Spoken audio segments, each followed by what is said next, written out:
لا مش حاجة، التليفون مش شغال. اوكي. اوكي لا عشان لا يا حبيبي مش الأسئلة هتجاوب. لا الكسندريا بس يعني. بسم الله الرحمن الرحيم. سوري في التأخير بداية السيشن. ده حاجة خارجة عن إرادتنا عشان الفيديو كونفرنس. برحب بيكم كلكم. ويلكم to our guests, professors and colleagues, and welcome to our dear Professor Dr. Magdi Ibrahim, our chairman. There is some modification in our session. I will begin with the title of Serum Interleukin 6 and Umbilical Artery Doppler in the Preeclamptic patient by Dr. Salih Abdeltawab, Alexandria University. شكرا. بسم الله الرحمن الرحيم. Good morning, everybody. At first, I would like to thank the organizing committee for their giving me the chance to present today my titled topic. And at the same time, I would love to invite all of you to our annual conference at the start of May in Alexandria. I am sure you will enjoy the conference and you will enjoy the weather in Alexandria, and it will be a good, nice experience. And by the way, I would like to tell all of you, this is my first time to go out of Alexandria here in Egypt to attend an Egyptian conference, although I have traveled a lot in Europe and America, but I get to the point that it is time and is a priority for all of us to exchange our local experiences of research. The study was conducted as a master thesis 1.5 years ago, and the working team was Dr. Medhat Anwar, Dr. Tariq Arur, and Dr. Akram Deghidi, and me as Salih Al-Tawab. To start with, interleukin 6 is a pro-inflammatory cytokine produced by mononuclear phagocytes, endothelial cells, fibroblasts, and T cells that may have many functions and effects. Interleukin 6 may increase the permeability of the endothelial cells by changing the cell shape and rearrangement of the intercellular actin fibers. Little is known about the relationship between the severity of inflammation and the severity of preeclampsia due to the insufficient reports investigating this matter, and this sentence was referenced for a recent in maybe 2011. Up to the moment, in spite of all the investigations of preeclampsia, we are still saying that there are issues which are not settled and still needs research. The aim of the study was to compare between changes in the maternal serum interleukin 6 as a pro-inflammatory cytokine, as I have just mentioned, and the changes that happen in the umbilical artery Doppler velocimetry in preeclamptic patients. We recruited 20 women aged between 20 to 40 years at a gestational age 32 weeks or more with a single pregnancy, singleton fetus. Exclusion criteria was age less than 20 and more than 40, multiple pregnancy, diabetes during pregnancy, hypertension diagnosed before 20 weeks of gestation, pregnancy complicated by conditions such as pyelonephritis, thyrotoxicosis, or chromosomal abnormalities, and patients with other obstetric complications such as placenta previa. In our study, the recruited women were divided into 3 groups, and actually we selected the group according to the criteria of preeclampsia. So we had Group 1 or Group A, which included 40 patients, and these are women with severe preeclampsia, of course, because of the blood pressure measurement of the degree of proteinuria. Group B included also 40 patients with mild preeclampsia, and Group C, 20 pregnant women as controls for a normal pregnancy.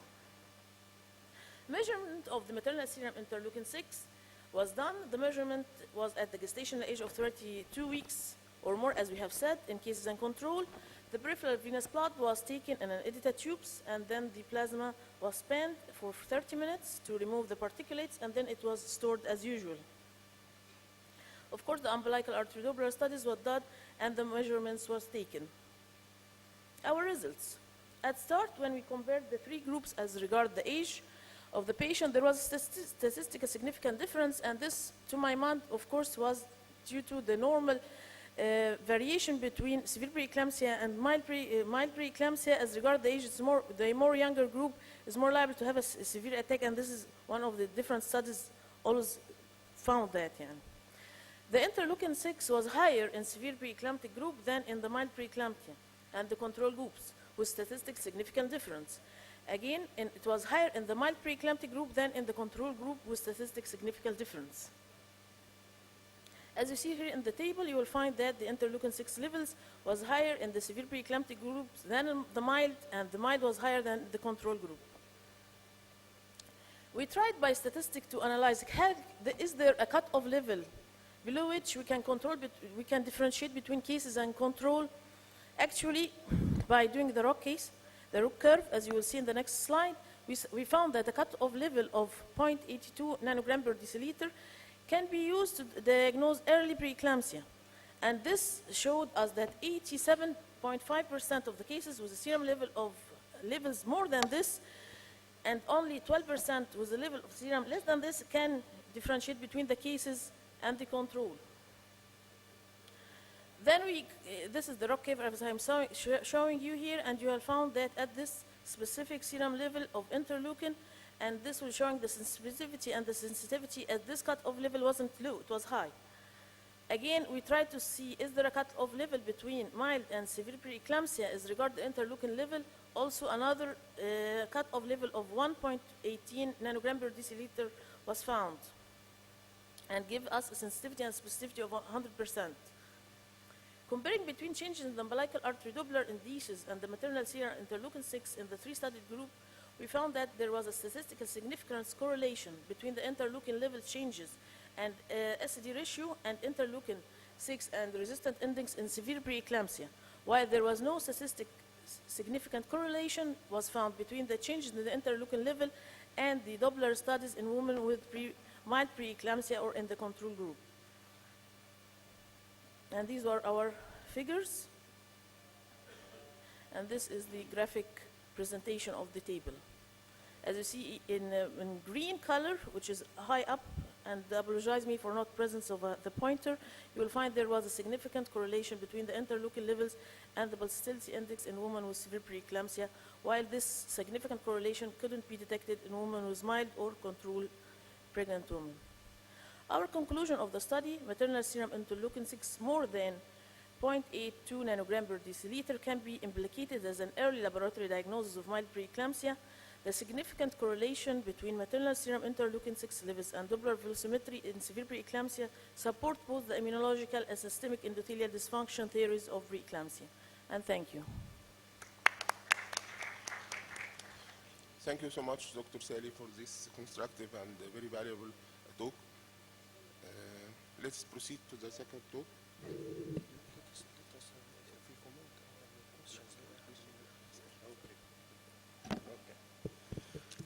Our second talk is about hypermethylated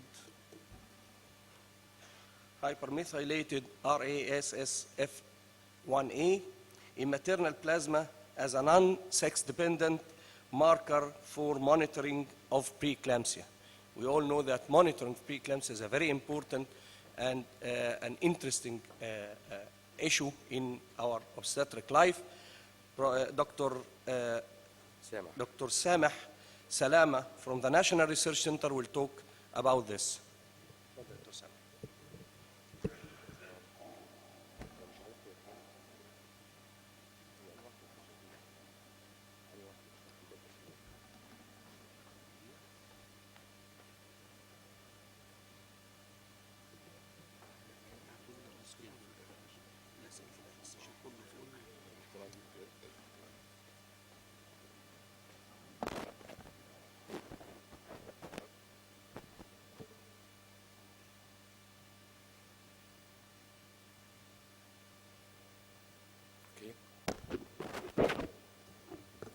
Mr. Chairman, ladies and gentlemen, thanks for offering me the chance of being here today.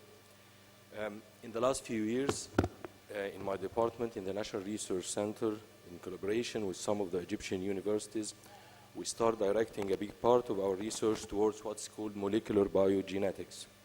And as shown in this presentation, we have studied the relation between what's called RAS1A gene as a non-sex-dependent marker for monitoring of preeclampsia. A gentle reminder on preeclampsia is one of the most serious pregnancy complications worldwide. 3 to 8% of pregnancies would be affected, and it is responsible to nearly 18% of maternal death and up to 40% of fetal mortality. Still, in 2015, we lack a safe and effective therapy as well as a reliable early means of diagnosis or prediction of preeclampsia. Preeclampsia is defined as a new onset hypertension presenting after 20 weeks with significant proteinuria. Severe preeclampsia, in addition to the classical definition, it's a significant proteinuria exceeding 2 grams, sometimes they say 5 grams, in addition to biochemical and hematological impairment. The well-known dictum, prevention is better than cure. However, it's not always reachable. Many agents have been studied for the prevention of preeclampsia: magnesium, folic acid, antioxidants, nitric oxide donors, progesterone, diuretics, and heparin. Unfortunately, the evidence for all those medications are varying. Some studies could advocate their use, however, the overall evidence is still weak. I think many of the obstetricians think that low molecular weight heparin is the magic bullet that can cure everything for a pregnant woman. However, still it is not free from complications and needs a special follow-up, and it's convenient for the patient to convince her to have a daily injection for 9-month pregnancy. Interestingly, aspirin, one of the cheapest medication in the Egyptian market and worldwide, gave the best results.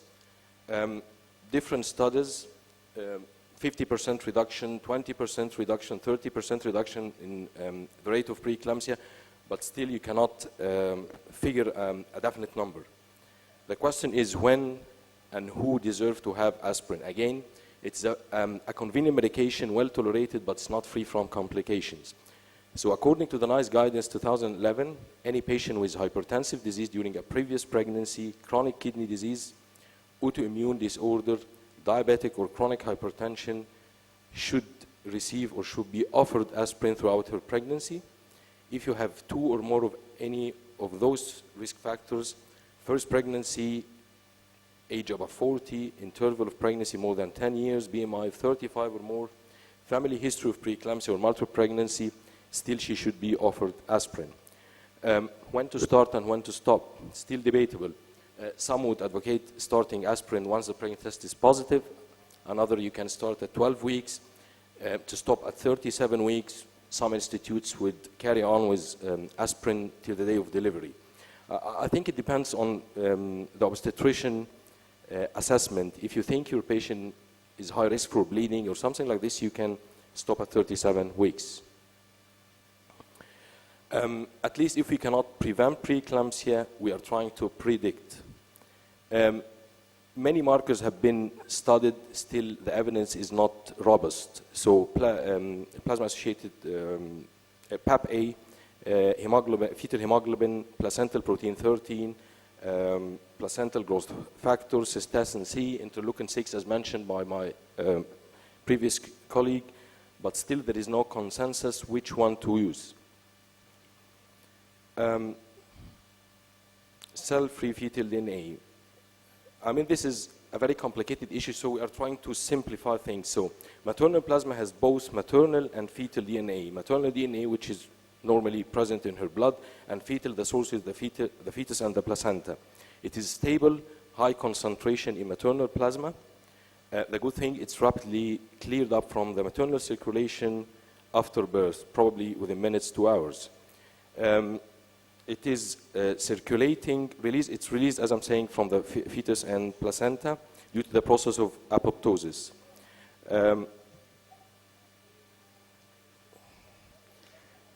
In preeclampsia, there is, as we know, the pathogenesis of preeclampsia is impaired trophoblastic invasion to the maternal spiral arteries. This will lead in turn to placental ischemia and release of necrotic or apoptotic syncytial trophoblasts, which in turn have the DNA or fragments inside it and will release it to the maternal circulations. Still, it's not easy to separate the fetal DNA, different challenges, the sensitivity. It can be early detected in the maternal circulation, possibly from 4 weeks, reaching a detectable level at 7 weeks. But practically speaking, for an Egyptian lab to detect it, I think 10 weeks or more. So if you're trying to detect before 4 weeks, you will get an error or a false negative or positive, whatever the result. Still, it's found in a good amount, can be detected, but if compared to the whole maternal DNA, it's low in amount. Dynamic range is something related to the lab work. Lack of reliable specific marker, and it cannot detect everything, so it's only detect some fetal DNA sequences that is paternally inherited because the mother and fetus share on average half of their genomic DNA. Why we use or prefer to use cell-free fetal DNA instead of fetal cells? The advantage of cell-free fetal DNA, it's present in large amount, it is rapid, reproducible, and the sample can be frozen and archived. And it reflects definitely the current pregnancy because it will break in the maternal circulation within minutes or hours, as we mentioned. This advantage is only limited to unique fetal genes and sequences. On the other hand, fetal cells can be used to diagnosis of aneuploidy, in situ assessment of tissues, can be performed by the FISH or PCR, and the problem with contamination is less. On the other hand, it's low in number, and a separation method is needed. And the most important, it lasts for a long time, up to 27 years in the maternal blood. So it can give you, I mean, if the patient is not a primate and she had a previous pregnancy, it will give you some sort of error. In our study, we recruited 120 cases, more than 28 weeks. We divided them into a study group. Another 60 represented the controls, didn't have preeclampsia. The 60 who has been diagnosed with preeclampsia subdivided into 30 with severe preeclampsia according to the criteria, and 30 with mild preeclampsia. We took a peripheral blood sample, and the DNA was extracted and studied in the lab. This is the RAS gene we are talking about. Again, to simplify the things, every one of us will have this RAS gene on his DNA or her DNA. So the mother will have the RAS gene, and the fetus will have the RAS gene. But the difference is in the maternal blood, it will be hypomethylated. In the fetus and the placenta, it will be hypermethylated. In other words, it will be protected by a methyl group against cutting by restriction enzyme. I think it makes it an ideal target for us to study. So if you get a blood sample from the mother and applying a restriction enzyme, it will cut the maternal DNA and it will leave the fetal DNA, and by this way you can count it. So again, it's based on the detection of hypermethylated placental DNA or fetal sequence in maternal circulation. The methylation pattern of RAS promoter in the placenta and maternal blood allow the use of methylation-sensitive restrictive enzyme for detection. This is how it goes in the lab. I think it's not an easy, I mean, I'm not expert in lab work. It's a bit complicated, but this is how it goes. They got the sample, possibly centrifuging and separating cells. At the end, they give us the cell-free fetal DNA. After analyzing our data, what we found, we compared the demographic data for the studied groups, maternal age parity and gestational age. The difference was not significant, which I think is logic.